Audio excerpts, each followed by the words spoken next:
Gedabus bersama UB Channel.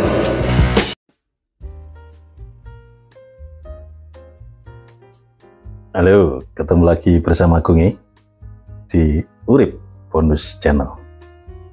Semoga malam hari ini Tuhan Yang Maha Esa senantiasa memberikan barokahnya kepada kita semua, selalu memberi kesehatan, kesejahteraan, dan kebahagiaan lahir batin pada kita sekeluarga. Amin. Dan tetap Gedabrus. Gedabrus bersama Urip Bonus Channel. Sedulur UB Channel dimanapun Anda berada yang saya cintai, goro-goro kian panas di Pilkada Nganjuk. Karena apa? Beberapa bulan terakhir ini orang Nganjuk tahu semua bahwa Marhen Jumadi incumbent bakal diberangkatkan dari PDIP, partai pengusungnya 5 tahun lalu.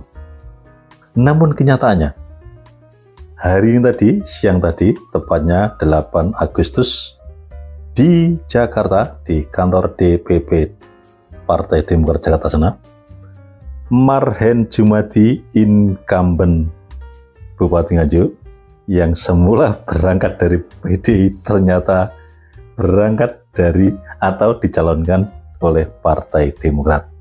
Yeja. Selanjutnya kami panggilkan calon bupati dan calon wakil bupati dari Kabupaten Nganjuk, Provinsi Jawa Timur, Bapak Marhen Jumadi dan wakilnya Bapak Trihandi Cahyo Saputro yang merupakan anggota fraksi dari Partai Demokrat.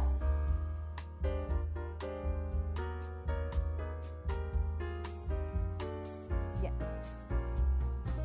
Kami persilakan kepada Ketum AHY untuk menyerahkan surat rekomendasi kepada calon bupati dan calon wakil bupati dari Kabupaten Nganjuk, Provinsi Jawa Timur.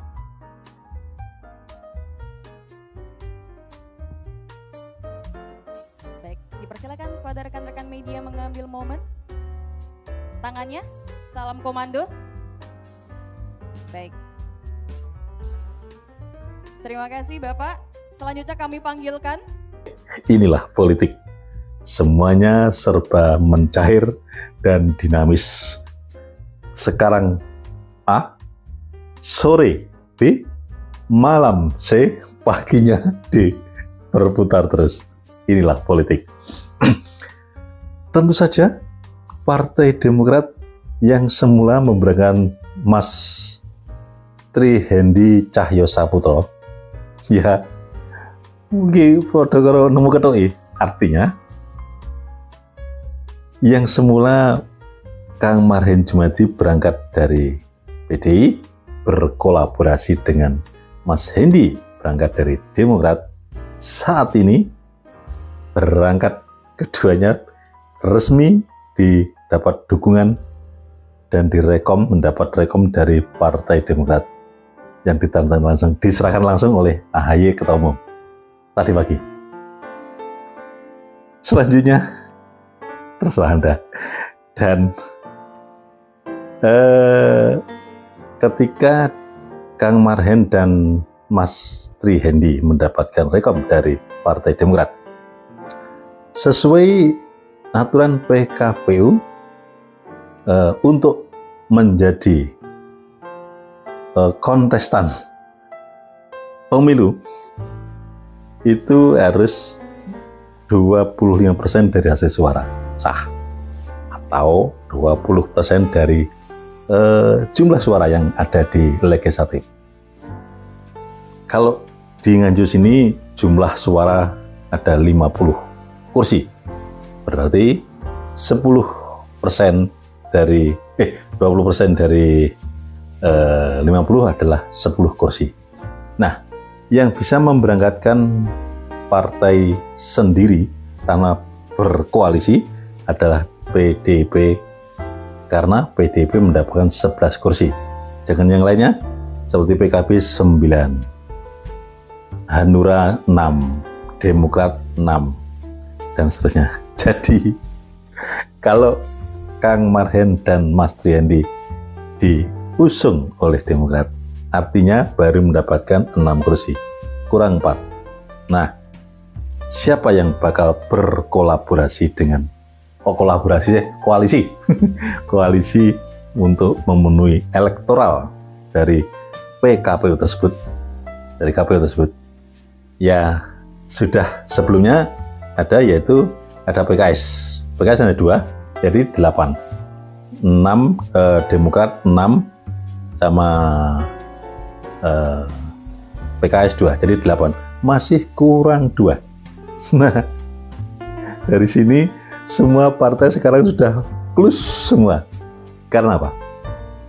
PKB sudah diinden sama Gus Ipin, Gerindra sudah diinden oleh, artinya sudah dikuasai rekomnya. Kayak lagi kira-kira, padahal belum tentu. Dikuasai oleh Mas Ausaf Fajar. Kemudian Nasdem, Hanura, Golkar, dan Golkar, Nasdem, Hanura, Golkar dikuasai oleh Bunda Ita dan Mbak Yuli. Nah, kalau nanti Demokrat memberangkatkan Kang Marhen dengan Triandi, berarti kan hanya Demokrat 6, PKS 2, 6, 8, kurang 2. Siapakah yang bakal digandeng? Nah, dari sini tinggal satu pertanyaan. Yang mungkin bisa digandeng satunya adalah Hanura. Namun Hanura katanya sih sudah dirangkul sama Mbak Yuli sebagai calon wakilnya Bunda Ita dari Nasdem dan Golkar. Nah, ini terus piye? Walu gak oleh, jelas 8 kursi ditolak oleh KPU. Untuk menuju 10 harus tambah 2 lagi untuk pasangan Kang Marhen dan Mas Triandi. Nah, sedulur urip Bonus Channel dimanapun Anda berada, menarik kan? Ada isu-isu yang menarik perhatian saya. Sejak kemarin, saya ngonten kemarin, saya tertarik dengan apa yang disampaikan oleh Bunda Ita yang berangkat dari Nasdem.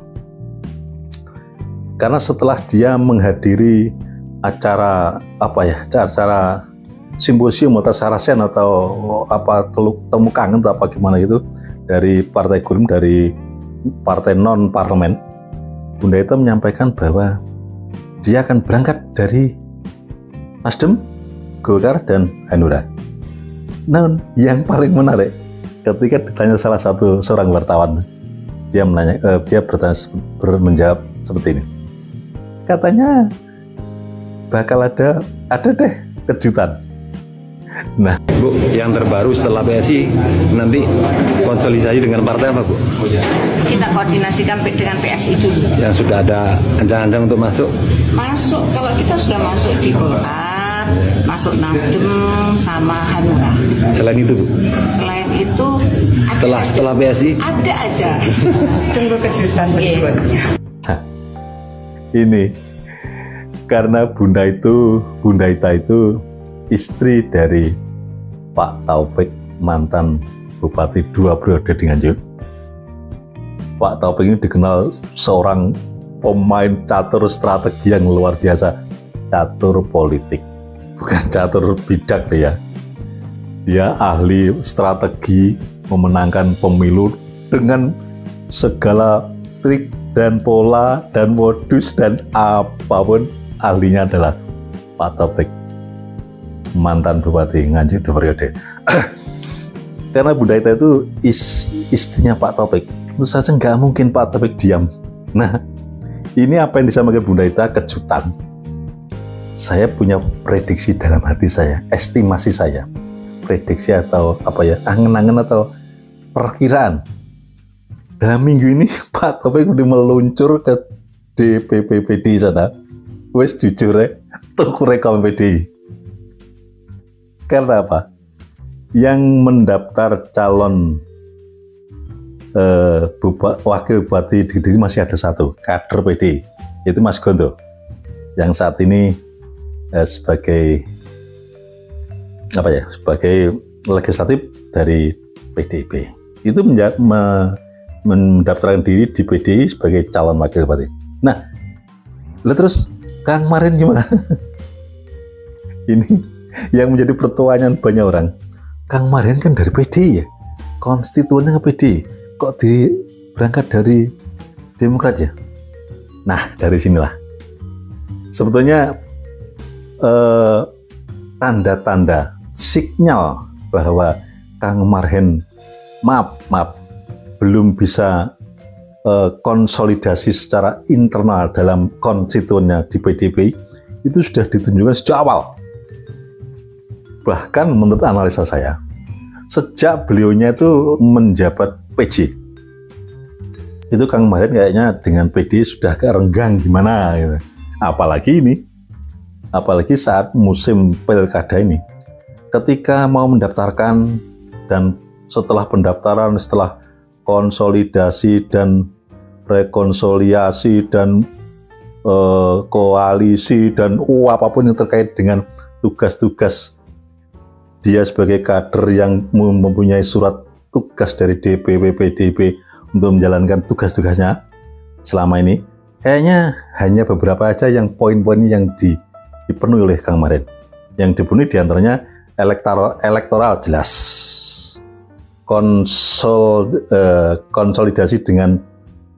konsolidasi ataupun dengan koalisi dengan yang partai non konstitusinya jelas, bagus.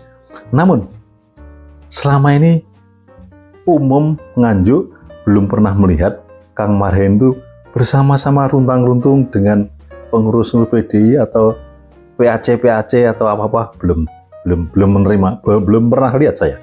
Sehingga mensinyalkan, mempertandakan, memprediksikan bahwa Kang Marin itu kurang akrab dengan PDI sendiri. Lucu, Wong PDI kalau cuma gak akrab dengan PDI. Nah, dari sini mungkin dia tahu diri.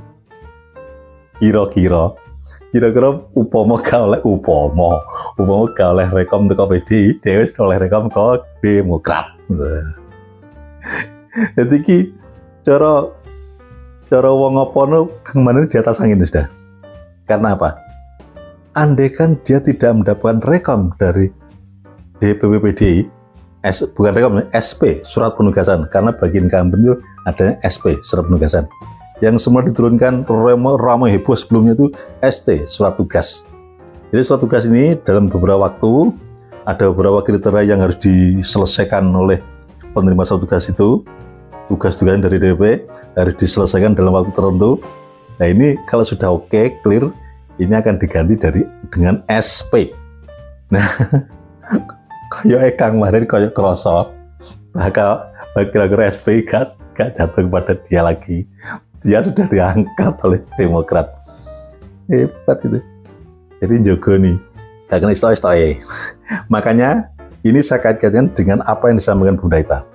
Bunda Ita menyampaikan bahwa ada deh yang bakal gabung dengan saya. Ini saya teringat 10 tahun lalu. 10 atau 8 tahun lalu ya. Pak Taufik ini ketika belum menerima rekom dari PD, tenang aja deh, tenang. Buat lawan-lawannya, boyo, selama kemarin dia tenang ya. Malu pemain handal, fighter sejati Pak Taufik.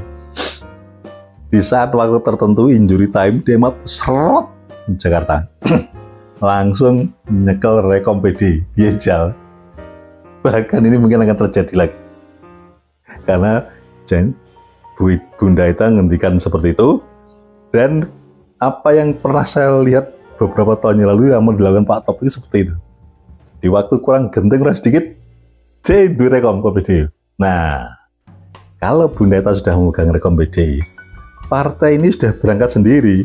Ora perlu Golkar, ora perlu Nasdem, ora perlu Hanura, ora perlu lainnya. Cukup PDI sudah cukup saja deh. Dan wakilnya sudah satu paket. Mas Gonto sudah siap. Jal. Jadi kayaknya ini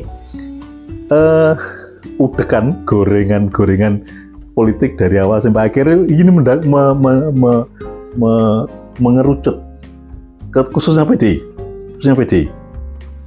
Estimasi saya kalau Bunda Ita sudah memegang rekom, jelas Mas Gonto jadi satu paket kan.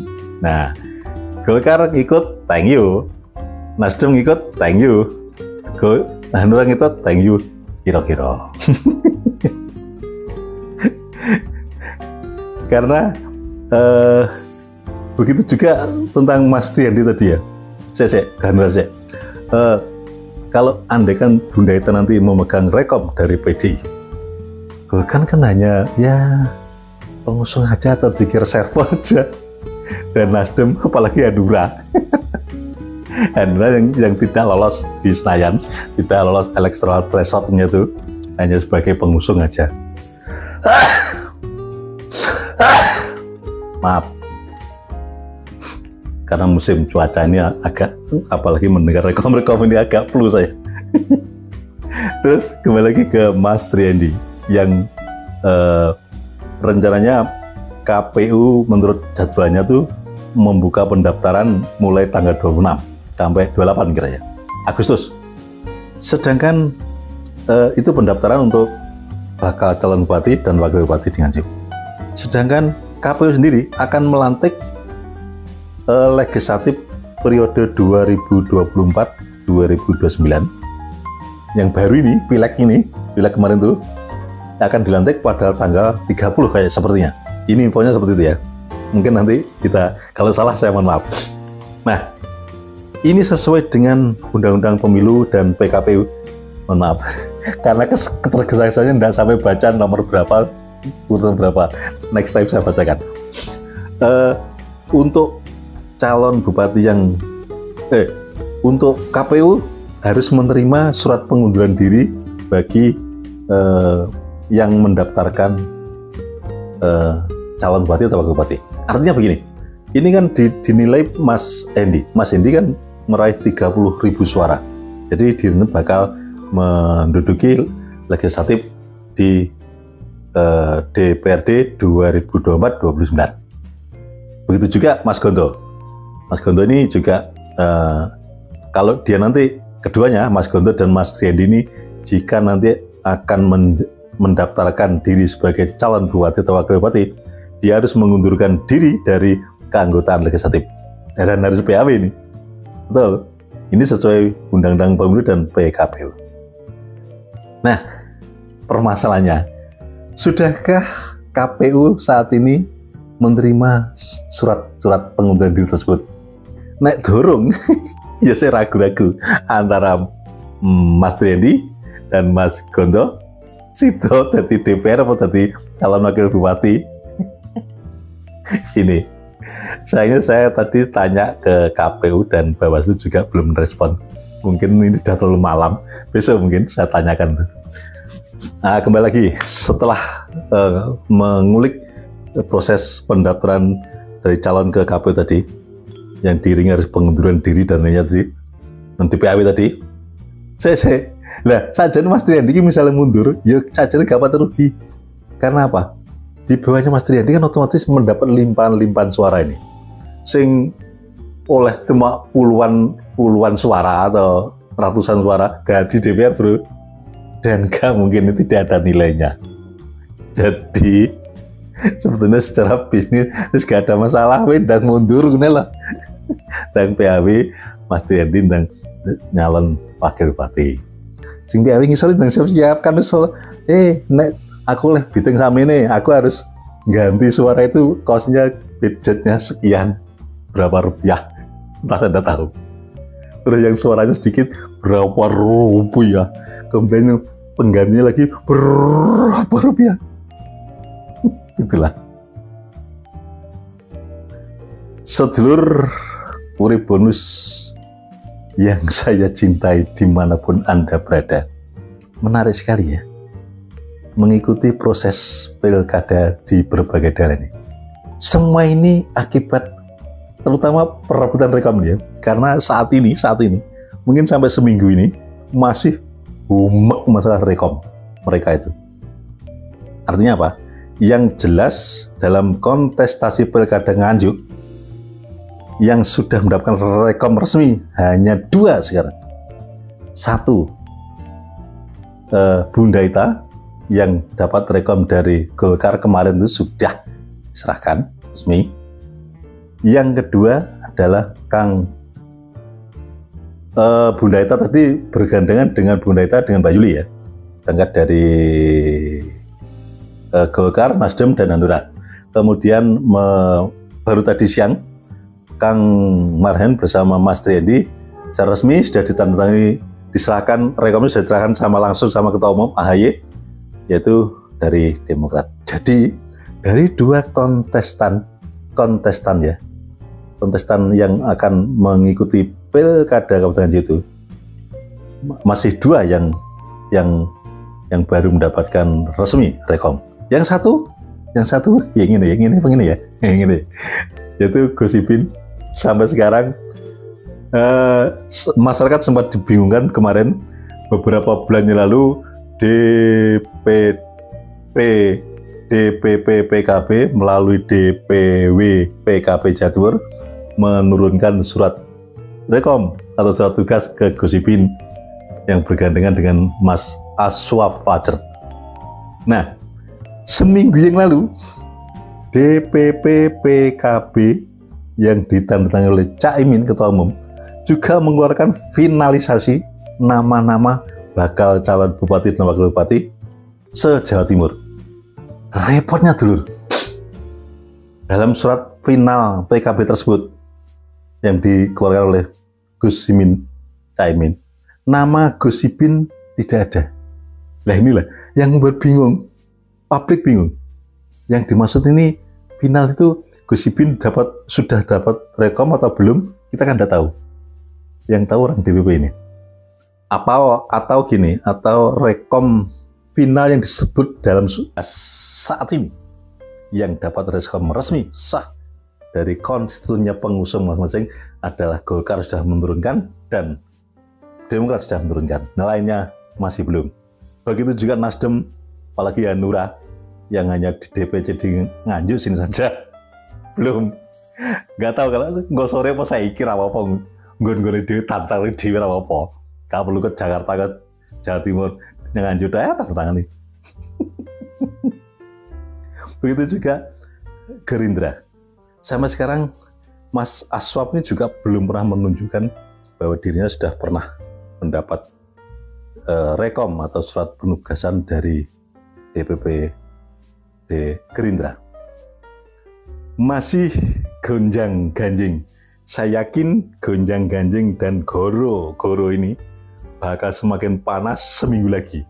Mungkin pertengahan bulan ini, mungkin sekitar tanggal 15, pasti rame. Rame ini kemarin kan baru saja, ini tadi baru dari Demokrat. Mungkin besok dari PDI atau Nasdem atau PKB atau apa. Rebonya.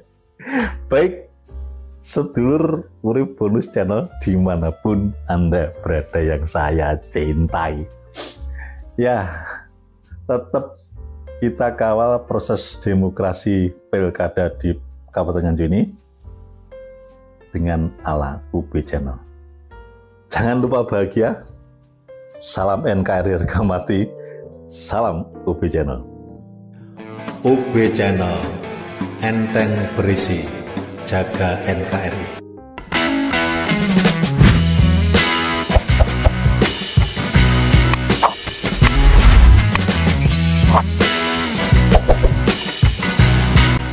Gedabus bersama UB Channel.